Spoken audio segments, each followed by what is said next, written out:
அனைவருக்கும் இனிய காலை வணக்கம். 10வது உலகத் தமிழர் பொருளாதார மாநாட்டின் 2ஆம் நாள் நிகழ்வுகள் தொடங்க இருக்கின்றன. இன்றைய முதல் அமர்வு பெண்களுக்கு உரிமை வழங்குவது, பெண்களுக்கு கல்வி வழியாக உரிமை வழங்குவது, உரிமை வழங்குவதா, உரிமை பெறுவதா என்பதெல்லாம் ஒவ்வொன்றும் தனித்தனி பொருளுடையது. Women empowerment through education, entrepreneurship and employment என்கிற தலைப்பில் இந்த அமர்விற்கு தலைமை ஏற்பதற்காக நம்முடைய கயானா நாட்டின் மேனாள் இந்திய தூதர் ஐயா மகாலிங்கம் ஐயா அவர்களை வரவேற்கிறோம். இந்த 2ஆம் நாள் அமர்விற்கு வருகை தந்து சிறப்பித்திருக்கிற மொரிஷியஸ் நாட்டின் மேனாள் குடியரசுத் தலைவர் ஐயா அவர்களை மேடைக்கு வருமாறு அழைக்கிறோம். May I request former president of Mauritius to come to dais. இந்த அமர்விலே உரையாற்ற இருக்கிற பெண்மணிகள் அன்னை வேளாங்கண்ணி கல்லூரியினுடைய மேனாள் முதல்வர், செல்லாமேரி கல்லூரியினுடைய தமிழ்துறை தலைவராக 30 ஆண்டுகளுக்கு மேல் பணியாற்றிய பேராசிரியர் முனைவர் உலகநாயகி பழனி அவர்கள், மெகா தொலைக்காட்சி மெகா குழுமங்களுடைய தலைவராக இருக்கிற இந்திரா தங்கபால் அவர்கள் அவர்களை மேடைக்கு வருமாறு அன்போடு அழைக்கிறோம். துபாயிலிருந்து இன்றைக்கு அரபு நாடுகளிலே தொழில்துறையிலே தமிழர்களுடைய வலிமையை, வல்லமையை, பெண்களுடைய சிறப்பையெல்லாம் வலியுறுத்தி கொண்டு பெண்களுடைய சிறப்பை பறைசாற்றி கொண்டிருக்கிற எங்கள் அமைப்போடு தொடர்புடைய திருமதி ஜெயந்திமாலா சுரேஷ் அவர்களையும் மேடைக்கு வருமாறு அன்போடு அழைக்கிறோம். உழைக்கும் பெண்கள், தொழில் முனைகிற பெண்களையெல்லாம் ஒரு அமைப்பின் கீழ் கொண்டு வந்து அவருடைய முன்னேற்றத்திற்காக அரும்பாடுபட்டு கொண்டிருக்கிற திருமதி கிருஷ்ணா ராதாகிருஷ்ணன் அவர்களையும் மேடைக்கு வருமாறு அன்போடு அழைக்கிறேன். இங்கே எயின்ஷியன் வேர்ல்ட் ரெக்கார்ட்ஸ் என்ற அமைப்பினை நிறுவி அதன் வழியாக பலருக்கும் விருதுகளை வழங்கி கொண்டிருக்கிற பெண்மணி டாக்டர் மோனிகா ரோஷினி அவர்களையும் மேடைக்கு வருமாறு அன்போடு அழைக்கின்றேன். இந்த மாநாட்டு பணிகளிலே டாக்டர் மோனிகா அவர்களுடைய ஒத்துழைப்பு எங்களுக்கு பெரிதும் பயன்பட்டது. அந்த வகையில் இப்பொழுது women empowerment through education, entrepreneurship and employment என்கிற தலைப்பின் கீழான இந்த அமர்வினை தொடங்குவதற்கு முன்னால் இந்த மாநாட்டு நிறுவனர் டாக்டர் விஆர்எஸ் சம்பத் அவர்கள் தொடக்க உரையாக சில கருத்துக்களை வழங்குவார். வணக்கம். அவையோருக்கு என்னுடைய அன்பு கலந்த வணக்கம்.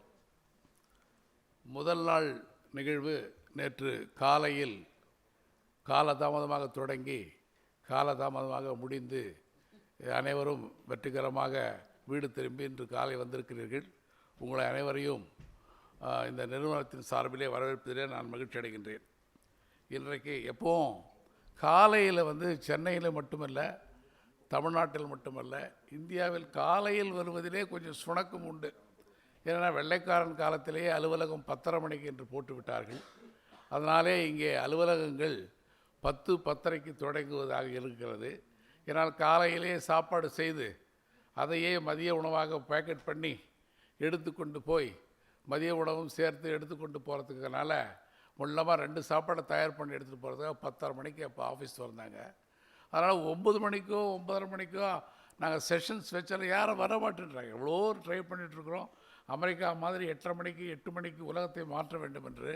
அமெரிக்காவுடைய கோட்டு சூட் வேண்டும், அமெரிக்காவுடைய ஆங்கிலம் வேண்டும், அமெரிக்காவுடைய டாலர் வேண்டும், ஆனால் அமெரிக்காவுடைய டைம் எங்களுக்கு வேண்டாம் என்று சொல்லுகிறவர்கள் தான் நம் தமிழ் மக்கள். ஆனாலும் கூட வளர்ச்சியை நோக்கி நாம் பயணம் செய்ய வேண்டும் என்றால் அனைவரும் வர வேண்டும். இந்த மாதிரியான வளர்ச்சி பணிகள் குறித்த கருத்துக்களை கேட்டு மகிழ வேண்டும் என்பதற்கான நிகழ்ச்சியாக இந்த நிகழ்ச்சிகள் தொடர்ந்து நடைபெற்று கொண்டிருக்கின்றன. இன்றைய முதல் அமர்வான பெண்களுக்கான அமர்வு, அவர்கள் சில நேரங்களில் நாங்கள் அந்த அமர்வு தேவையா என்று கூட நாங்கள் நினைப்போம். ஆனால் ஏன்னா ஆணுக்கு இணை பெண், பெண்ணுக்கு இணை ஆண் என்று இருக்கிற போது ஆணுக்கென்று ஒன்று பெண்ணுக்கென்று ஒன்று இல்லை. அனைத்து செஷன்ஸிலும் பெண்களுக்கு சம உரிமை உண்டு என்கிற விதத்தில் தான் நாம் அமைத்திருந்தோம். ஆனாலும் கூட அதை பற்றிய கோரிக்கைகள் பல முறை எங்களிடம் வந்த காரணத்தினால் அதற்கான ஒரு அமர்வினை உருவாக்கி தொடர்ந்து பெண்களுக்கு முக்கியத்துவம் கொடுத்து வருகிறோம். ஏனெனில் இந்தியாவை பொறுத்தவரையில், தமிழ்நாட்டை பொறுத்தவரையில் ஒரு மனைவியை கேட்காமல் கணவன் எந்த பணியும் செய்வதில்லை என்கிற சூழ்நிலை தான் இருக்கிறது. அந்த அளவுக்கு பெண்ணுக்கு அனைத்து உரிமைகளையும் வீட்டிலேயும் நாட்டிலேயும் தமிழ்நாட்டிலும் இந்தியாவிலும் கொடுத்திருக்கிறார்கள். உலகத்தின் பல்வேறு நாடுகளில் மகளிருக்கு ஓட்டுரிமை இல்லை என்றாலும் கூட இந்தியா சுதந்திரம் பெற்ற நாளிலிருந்து ஓட்டுரிமை கொடுத்து அனைத்து உரிமைகளையும் கொடுக்கப்பட்டு வருகிறது. சமீபத்தில் நீங்கள் இந்தியாவிலே தொடர்ந்து பார்த்தீர்களானால் உள்ளாட்சி தேர்தல்களில் 33%, தமிழ்நாட்டிலே 50% என்றெல்லாம் உரிமைகள் அளிக்கப்பட்டுள்ளன. அந்த அடிப்படையில் தான் சென்னை நகர மேயராக இருக்கிற பெண்மணியாக மேயர் வந்திருக்கிறார்.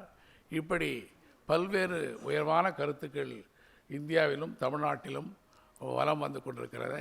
சமீபத்தில் இன்றைய ஆண்டு கொண்டிருக்கிற பிஜேபி மோடி பிரதம அமைச்சருடைய தலைமையிலான அரசாங்கம் 33% பெண்களுக்கான இடஒதுக்கீடு தரலாம் என்கிற ஒரு தீர்மானத்தை நிறைவேற்றிருக்கிறார்கள்.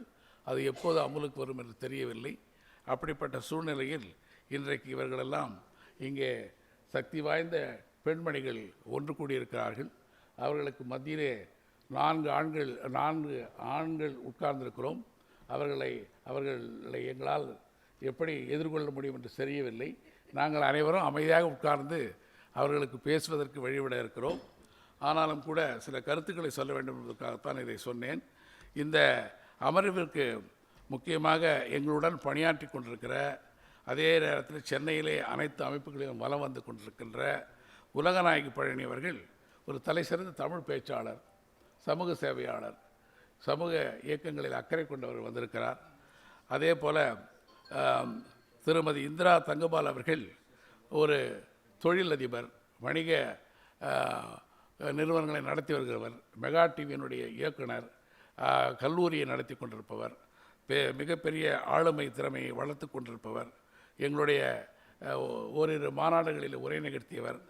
அவர் இங்கே வந்திருக்கிறார். அதே போல் ஜெயந்தி மாரா சுரேஷ் எங்களுடன் 2002வது மாநாட்டிலிருந்து தொடர்ந்து எங்களுடன் எல்லா மாநாடுகளும் வந்திருக்கிறார். அதோடு இல்லாமல் எங்களால் வழங்கப்படுகின்ற உலக தமிழர் மாமணி, கரவுன்சில் ஆஃப் வேர்ல்ட் தமிழ்ஸ் என்கிற விருதினை அவர் தென்னாப்பிரிக்காவிலே பெற்றார்.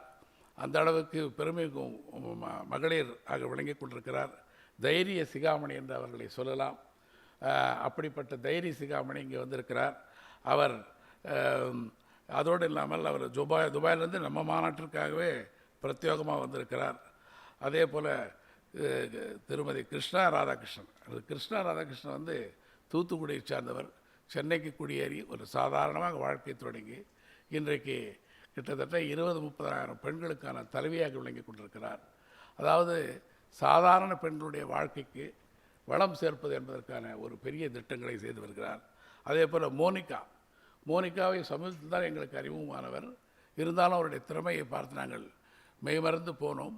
ஒரு அதாவது அவர்களுடைய வாழ்க்கையில் பல புதிய திட்டங்களை அறிமுகப்படுத்தி வருகிறார். அதாவது கின்னஸ் வேர்ல்டு ரெக்கார்டு என்று ஒன்று இருக்கிறது என்றால் அது என்ன கின்னஸ், நான் அதற்கு போட்டியாக ஆரம்பிக்கிறேன் என்று இவர் போட்டியான இன்னொரு ரெக்கார்டை ஆரம்பித்து வெற்றிகரமாக நடத்தி கொண்டிருக்கிறார். இப்படி இந்த அனைத்து பெண்மணிகளும் இன்று அவர்களுடைய நேரத்தை கட்டுப்படுத்தி 10 நிமிடங்களில் உரையாற்றி முடிப்பார்கள் என்று நாங்கள் நம்புகிறோம். இந்த அமர்வுக்கு தலைமை தாங்க வர இருக்கின்ற சிவகாமி அவர்கள் அவங்க பேத்தியும் மகனும், அவருடைய ஒரே மகன், ஒரு மகன் இறந்து போயிட்டான், இன்னொரு மகன், பேத்தி எல்லாரும் ஆஸ்திரேலியாவில் வந்திருக்கிற காரணத்தினால் அவர்களால் சில சூழ்நிலையால் வர இயலவில்லை. அவர்கள் ஏதாவது ஒரு நேரத்தில் இந்த மாநாட்டிற்கு வருகை தந்து அவருடைய கருத்துக்களை தெரிவதாக கூறியிருக்கிறார்கள். அந்த இடத்திலே அதே போல் ஐஏஎஸ்க்கு பதிலாக ஐஎஃப்எஸ்ஸாக இருந்து ஓய்வு பெற்ற அம்பாசிடர் அவர்கள் தலைமை தாங்கி இந்த அமர்வை நடத்திருக்கிறார்கள். அதற்கடுத்தாற் போல் இந்த அமர்வினுடைய சிறப்பு விருந்தினராக நம்முடைய மொரீஷியஸ் நாட்டினுடைய முன்னாள் குடியரசுத் தலைவர் அவர்கள் வந்திருக்கிறார்கள். அவரும் தொடர்ந்து நம்ம மாநாட்டுக்கு கிட்டத்தட்ட 6-7 மாநாட்டுகள் வந்திருக்கிறார். நம்மையும் நம் மாநாட்டையும் நம்முடைய பணியும் அறிந்தவர். இவர்கள் அனைவரையும் ஒரு சேர வரவேற்பதில் நான் மகிழ்ச்சி அடைகின்றேன். முதலாவதாக திரு மகாலிங்கம் அம்பாசிடர் அவர்களை தலைமை உரையாற்றுமாறு அன்புடன் கேட்டுக்கொள்கிறேன். அனைவருக்கும் எனது காலை வணக்கம். His Excellency former President of Mauritius, Mr. Vayapuri, distinguished panelists,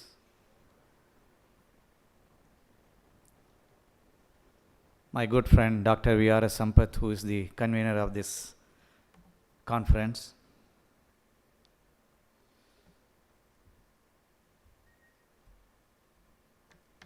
as you all know that I have been asked to chair this session just suddenly. So whatever knowledge I have in my mind as of now, I would like to share a few points before the conference, the session starts. And I'm sure the distinguished panel members will be able to throw better light on women empowerment through education, entrepreneurship and employment. The contribution of women in our life is not unknown to us, because the first person that has been introduced to us in this world is our mother. And then, when you go to school, there are a lot of women teachers. So therefore, what contribution women are making in our life is not something new to us.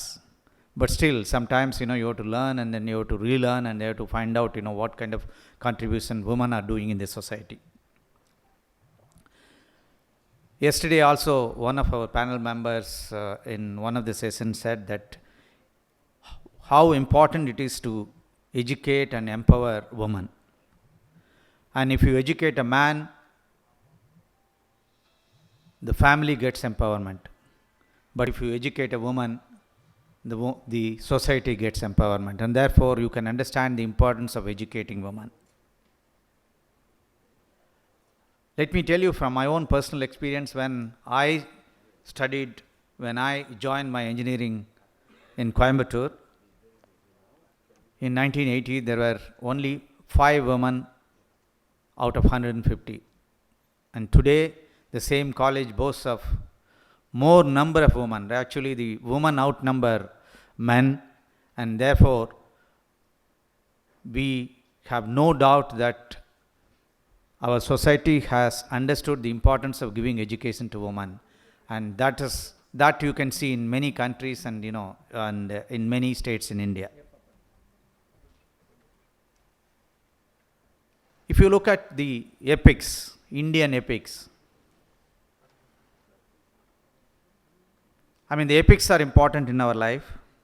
But if you look at the epic, Ramayana is completely centered on Sita.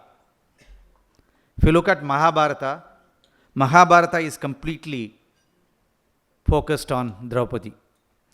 These two epics would not have been in existence if there was no character of women like Sita and Draupadi. So we can understand that how much importance that we are given to women even during those days. And the woman dignity is important. In fact, these two epics are based on endangering or actually the damage that has been caused to the woman dignity that has led to the great epics like Ramayana and Mahabharata. So these days, there was a time that the woman never had even voting rights. But today, as Dr. Sampath said, the 106th Amendment of the Indian Constitution has provided 33% of seats in the members of in the parliament to women. So that is the kind of importance that we have started giving. And as he said, yes, today the city's first citizen is Lady Mayor. when it comes to entrepreneurship and employment, that we can just quote many women. Indira Nooyi, you all know that, who became the chairperson or the president of Pepsi. And I can proudly say that she is from my college. And of course, we didn't study together. She was a bit senior to me. And she was one of the foremost models of Indian woman who can go to any extent and, win over. It is not easy to become a CEO of a company or president of a company in US, where still, people who stayed, people like me, who worked abroad in foreign service, we know that how much discrimination that we face when we work abroad. And against all odds, Indira Nooyi has become the president, and the successful president, and she was there for longer years. Only when she wanted to leave, the company left her. And that is the kind of a woman that we have created in India. So with this, I would like to say, there are panelists who are here, and, there are some who have achieved, some are yet to achieve their pinnacle, and I am sure that, we will have many more Indira Nooyis among us in our panel. Thank you, Dr. Sampath, for giving me this opportunity to chair this session. Thank you.